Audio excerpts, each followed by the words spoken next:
back to my channel. If you are new here, on this channel we talk about law of attraction, spiritual development, and making you believe that all things are possible one step at a time. Alright guys, today we are going to be talking about relationships, my favorite subject. My gosh, dramatic. So two topics actually I want to talk about today. One is going to be, is being in a relationship keeping you from being on your spiritual path or a certain direction. And then I did have a friend comment in and want me to touch base on if basically allowing exes to come back into your life. What is my take on that, and how I think of the situation, and if you were to go back into that relationship, what are some things that you can do? Basically going to just be reading my notes. I wrote about this a little while ago, and I just haven't gotten around to it, and I haven't really been. During this quarantine, I took a trip back up to my hometown and spent some time with some family, and it was getting a little lonely up here, or down here actually. So please excuse the setup. It is like 9 o'clock at night. I was just bored. I have some lights up in front of me. I look real crazy because I have no makeup on, and I'm just, I was like, let's do this. Let's just do it anyways. Why not? Yeah. So the question is a relationship keeping you from moving forward on your spiritual path? So oftentimes in a relationship, whether good or bad, we kind of question ourselves if we are moving in the right direction or if we are kind of being slowed down. So we'll kind of throw this out. So if you are trying to get to your destination, are you going to be able to get there if there is traffic in the way? So odds are maybe not really, or you can take a side road, but you could end up getting stuck into more traffic, or it was just a longer route. And I guess the whole concept of this is, there's going to be roadblocks. So in a relationship, you can determine what is good and what is bad, what is feeding your soul and what is not. So what I'm trying to say is that if a relationship is not fully satisfying you, then there's going to be disruptance in your thinking habits and your behaviors and what you're doing. So your day-to-day life is now just struggling. You're just struggling and fighting every ounce in your soul to push through that day, and you don't take time to just calm yourself down, because your mind is just going on about all this stuff that could happen and what did happen, and if this is the best thing for you, and you're constantly having these negative thoughts going through your head all the time. So then that just leads us into a low vibration mindset, where we're just thinking of jealousy, and we're getting more angry, and we're getting more upset, and we're crying all day long, and it's just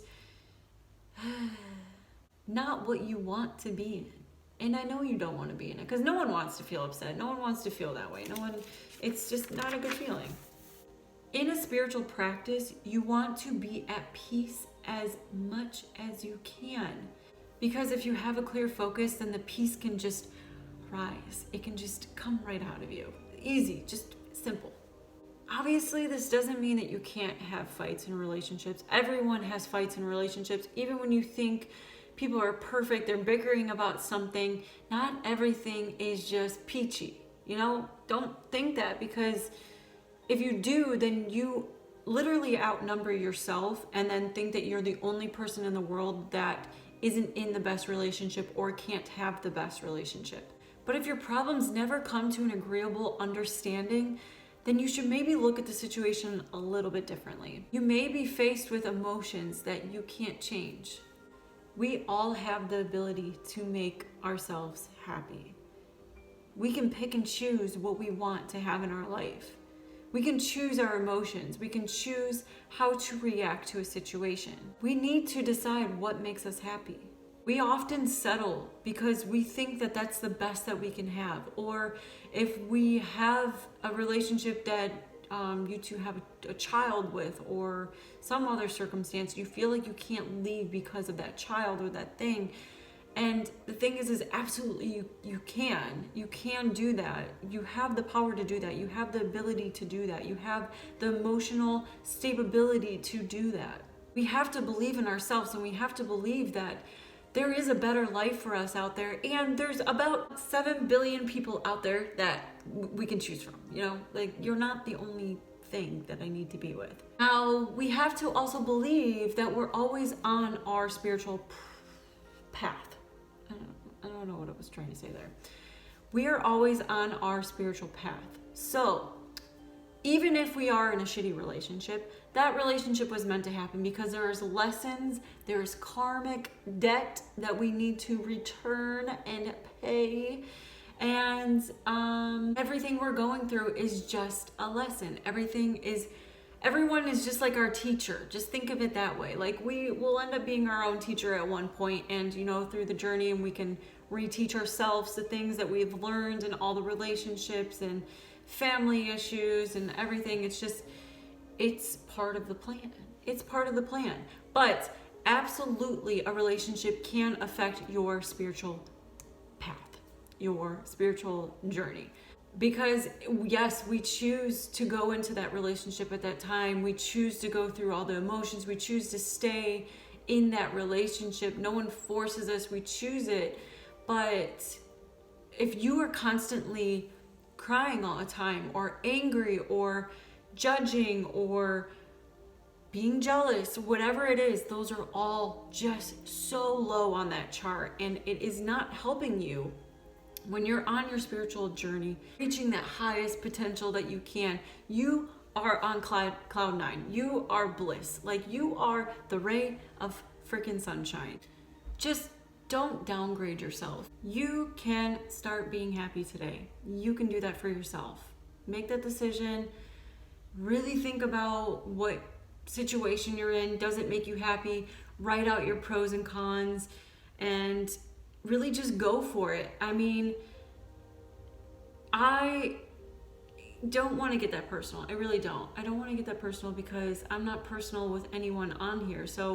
But I want you to know that even if you are in a good relationship, it doesn't always mean it's the best relationship for you. And sometimes you have to make those strong decisions for yourself as well, because usually what we go into is just bad, crappy relationships, like, well, the ones that I'm talking about right now, to stop you from moving on to your spiritual journey, or just kind of delaying things a little bit. Being in a good relationship can be the same exact thing. Just because the person doesn't hurt you, or there's just no issues, it doesn't mean that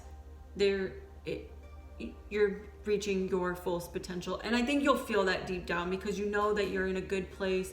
You can still have a clear mindset about whatever you're doing,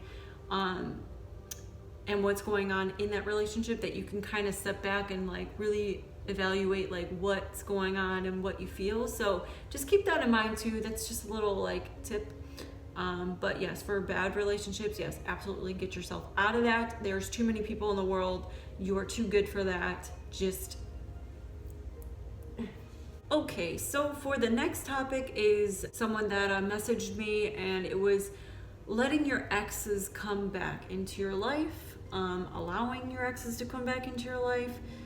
And yeah, so how I feel about that is I can't really say don't do it, because I have done it. I've done it plenty of times. I think we've all done it.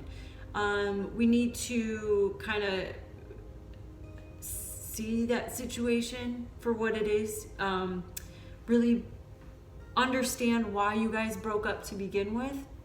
So for me personally, I don't typically agree with it. Do I think it's a bad decision? No, just because I know that there's a lot of lessons that can be learned out of going back into relationships, or just new relationships in general. So, okay, so I don't agree with it, but if you're going into it, I would recommend you to have a really clear mind and really understand why you guys broke up in the first place, what kind of issues there were. Just pay attention to how that person made you feel in that relationship, like overall, as a whole, not just bits and parts, but like overall, how did you feel in that relationship? A lot of times I would go back to relationships because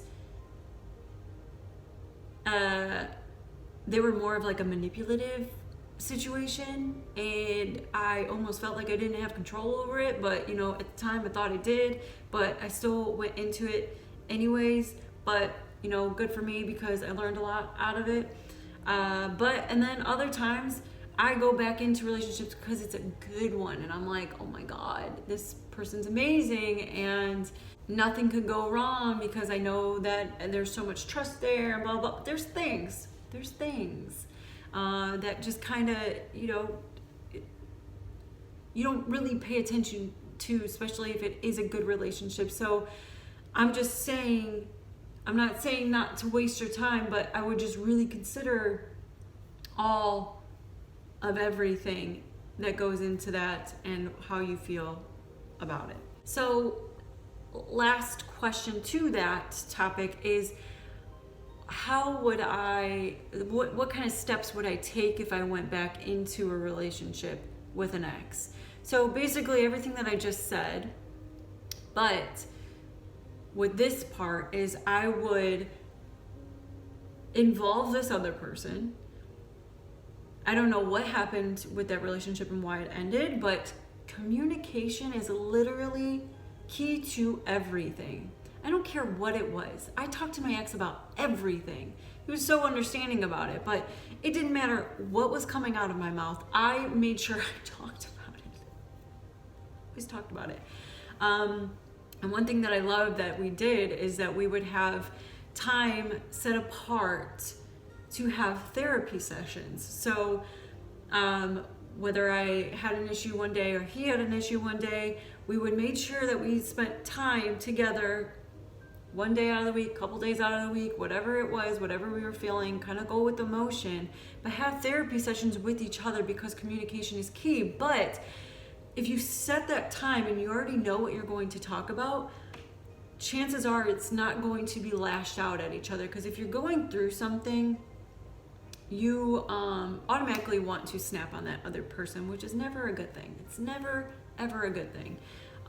We all just need to step back a moment. We all need to realize that everyone just needs a little bit of space before we actually communicate about something like that, because it's very important. A lot of people say a lot of bad things. One thing that I love is that I will never call someone names. I will never swear. Like, it just, in that moment, it's so heated, and there's just so many things that are unnecessary to already go into this unnecessary situation. Not that it's unnecessary, everything has a reason, but you know what I mean? Like, people just swear and fight and bicker that way at each other and call each other names, and it's just, why? Why do you have to do that? It's not nice. It's just not a nice thing to do. So, so we would have therapy sessions, and I recommend that for anyone. And I know I just kind of rambled off a lot, but communication is key. So make sure you grab that other person. If you're going into it, you go into it strong, and you go into it with understandable agreement between you two. So one thing that I really loved about me and my ex is that we kept the outside world out. And that means don't go on social media and start posting about this person. Don't go on social media and start saying everything that's going wrong in that relationship, because that doesn't matter. And most likely the people that do that end up back with that person anyway. So it just makes you look bad. So just keep the outside world out. I even kept family out, and that doesn't mean like, oh, I don't love my family, so I don't want to tell them what's going on. No, they just don't need to know everything that's going on, because I think whatever I'm having an issue with, it's obviously an issue with that person that I'm going to be talking about. So I'd rather talk about that issue with that person. I don't know why that was so hard for me to get out, but I want to talk about that issue with that person.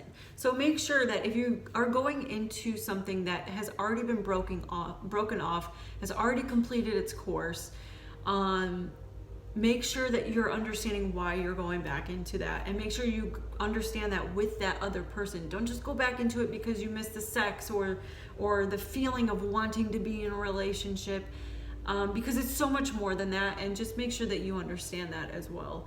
So that is all I can say about that.